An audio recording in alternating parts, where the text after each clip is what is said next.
hari ini tuan-tuan telah tular satu lagi surat yang telah dihantar oleh pihak SPRM kepada Tengku Maimun, iaitu Chief Justice ataupun Ketua Hakim Negara. Mana surat tadi? Daripada surat ini, saudara, Ketua Pengarah SPRM telah pun menyatakan dengan sejelas-jelasnya, tuan-tuan. Tuan-tuan tengok, ini surat daripada SPRM. SPRM telah menyatakan dengan sejelas-jelasnya seperti yang Arif Tun sedia maklum, Suruhanjaya Pencegahan Rasuah, saya bacakan ni supaya tuan-tuan faham. Telah menjalankan satu siasatan atas aduan yang dibuat kepada Yang Arif Datuk Muhammad Nazlan Muhammad Ghazali, Hakim Mahkamah Rayuan, di mana pada ketika aduan diterima, Yang Arif Datuk Muhammad Nazlan bin Muhammad Ghazali merupakan Hakim Mahkamah Tinggi yang telah mendengar kes bagi pembicaraan bernombor kes sekian untuk pertuduhan kepada Datuk Seri Najib Tun Razak. Okey. Berdasarkan siasatan yang dijalankan, Suruhanjaya ini berpendapat terdapat isu salah laku yang perlu dipertimbangkan oleh Yang Arif Tun yang telah dilakukan oleh Yang Arif Datuk Muhammad Nazlan di bawah Kod Etika Hakim 2009 ketika beliau membuat keputusan ke atas ketiga-tiga kes yang didengari. Fakta bagi siasatan yang dijalankan oleh pihak Suruhanjaya dilampirkan bersama. Tuan-tuan, untuk makluman tuan-tuan, saudara, ini salah surat yang kau bagi ni. Untuk makluman tuan-tuan, sebelum pihak mahkamah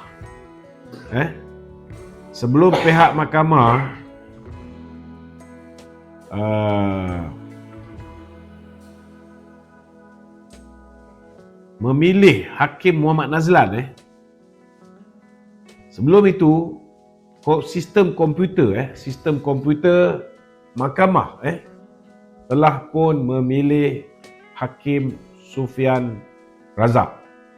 Okey tuan-tuan, Hakim Sufian Razak ini telah dipilih oleh sistem mahkamah, komputer yang pilih. Kenapa komputer yang pilih? Sebab sebelum ini, saudara, tuan-tuan masih ingat berlakunya apa yang dipanggil pendedahan video VK Lingam. Video VK Lingam ni, tuan-tuan, mendedahkan bahawa hakim-hakim boleh diatur. Dan hakim-hakim ni ada yang dibayar secara bulanan, tuan-tuan.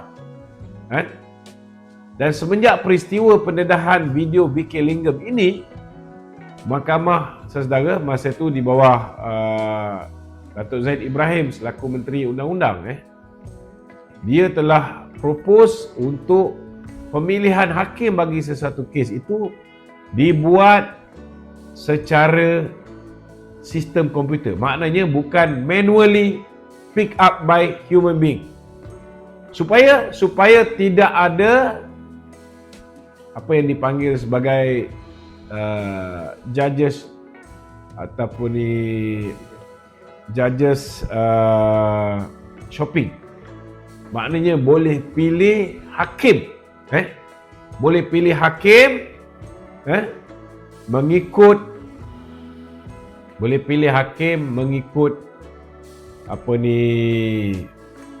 hakim yang difikirkan sesuai. Tolong cari surat yang sebenar. Jangan bagi surat menggapu. Tolong Jadi tuan-tuan, ni surat yang sebenar.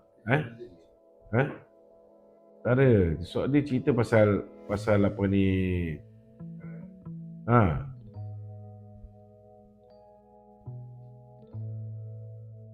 Okey, kalau mengikut apa yang telah didedahkan hari ini, tuan-tuan, bila Hakim Sufian Razak ni dilantik, bila Hakim Sufian Razak ni dilantik oleh sistem mahkamah, kemudian Zaharah ataupun pada ketika itu Mahathir dan Tommy Thomas, dia telah melanggar Akta Judicial Appointment Commission, iaitu Akta Suruhanjaya Pelantikan Kehakiman 2009, dan telah melantik seorang yang bernama Zahra binti Ibrahim sebagai Ketua Hakim Besar Mahkamah Tinggi Melaya. Walaupun jawatan tu sebenarnya tidak kosong, tapi Zahra ditukarkan. Walaupun Zahra ni dia pencen beberapa bulan selepas itu. Dia dilantik pada 17 Julai dan kemudian dia pencen, tuan-tuan. Dia 17 Julai 2018 dia dilantik. Dia pencen pada Mei 2019. Tak sampai setahun dia pencen. Tugas pertama Zahra ni, saudara, kalau mengikut surat yang ditularkan ini, tugas pertama Zahra ialah dia telah menukar Hakim Sufian Razak. Dan mengikut pihak SPRM, tuan-tuan, sebelum Hakim Nazlan ini dipilih, saudara, 3 hakim telah di-approach. Ini sebenarnya adalah satu kesalahan besar, tuan-tuan. Sepatutnya pelantikan hakim perlu dibuat, perlu di-announce, dan perlu dibuat secara terbuka. Dan kemudian 3 orang hakim telah menolak daripada menerima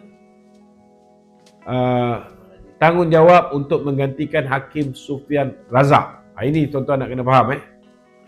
3 orang ni. Dan ini pun salah dari segi undang-undang kerana sepatutnya penolakan ini dibuat, penawaran ini dibuat pada 3 orang hakim ini dibuat secara terang. Penolakan hakim juga perlu diisytiharkan, barulah boleh sampai ke nazlan. Maknanya hakim ini di-approach secara rahsia, tolak pun secara rahsia, dan hari ini baru kita tahu bahawa nazlan ni ialah hakim yang keempat. Jadi saudara, tendensi untuk nazlan ini, tuan-tuan, di pick up khusus untuk mengenakan Datuk Seri Najib, seperti mana yang saya dah ulang banyak kali, sangat-sangat jelas telah berlaku, tuan-tuan. Kalau ikut perenggan 3.5 dalam laporan SPRM yang meminta Tun Maimun ambil tindakan ke atas Hakim Nazlan, dia telah mendedahkan bahawa 3 orang hakim pernah diminta oleh pihak yang masih tak diketahui siapa untuk ambil alih kes daripada Hakim Sufian Razak, tetapi ketiga-tiga menolak.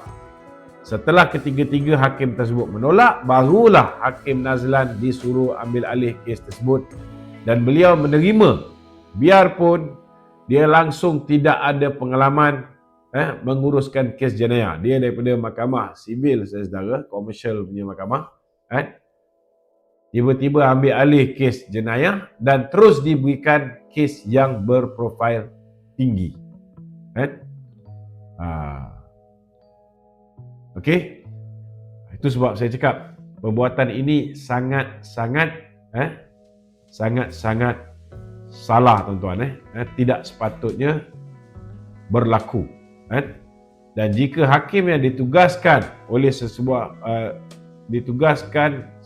kes berpendapat tidak sesuai, maka mereka perlu menawarkan untuk menarik diri di mahkamah secara terbuka, bukan menolak secara rahsia setelah diminta ataupun ditawarkan juga secara rahsia seperti mana yang dinyatakan oleh pihak SPRM. Itu sebab saya minta kerajaan Malaysia, bila mana kita nak buat RCI yang sudah pun disetujui oleh Kabinet untuk menyiasat dakwaan yang dibuat oleh Tan Sri Tommy Thomas dalam buku Justice in Wilderness, yang jelas menyatakan terdapatnya campur tangan Badan Eksekutif, campur tangan Mahathir dalam pelantikan hakim-hakim. Kerana akibat daripada pelantikan hakim yang tidak mengikut prosedur undang-undang, itu yang kita dapat hakim yang tidak kompeten bernama Tengku Maimun ni, tuan-tuan. Walaupun pihak SPRM dah maklumkan tentang salah laku yang dilakukan oleh Hakim Nazlan, dia melindungi Hakim Nazlan ni. Tidak ada sebarang tindakan tata tertib diambil ke atas Hakim Nazlan. Tidak cukup dengan itu. Dia tahu tentang undang-undang, dia faham tentang undang-undang, tetapi apa yang dia lakukan, tuan-tuan, Tengku Maimun telah menghalang Hakim Hisham Peguam Hisham Pok Tek untuk menarik diri. Sedangkan kalau ikut dalam undang-undang, tidak ada hakim boleh menghalang mana-mana peguam daripada menarik diri, daripada mewakili anak guamnya. Peranan Nazlan sebagai hakim bicara, trial judge, adalah sangat penting sebab rayuan di Mahkamah Rayuan dan Mahkamah Persekutuan adalah bergantung kepada pembicaraan di bawah Hakim Nazlan. Jika peranan Nazlan, pelantikan Nazlan serta pembicaraan bawah Nazlan boleh diragui, maka kedua-dua keputusan Mahkamah Rayuan dan Persekutuan juga perlu ditolak ke tepi dan tidak lagi sah, tuan-tuan. Jadi itu sebabnya, saudara, saya meminta kerajaan Malaysia, bila mana kerajaan Malaysia nanti menubuhkan RCI, perkara yang perlu dititik beratkan ialah kenyataan Tommy Thomas yang mengatakan bahawa Tan Sri Richard Malanjun dilantik bukan dengan cadangan daripada Jack. Tengku Maimun dilantik bukan daripada cadangan daripada Jack, tetapi datangnya daripada cadangan Tommy Thomas sendiri.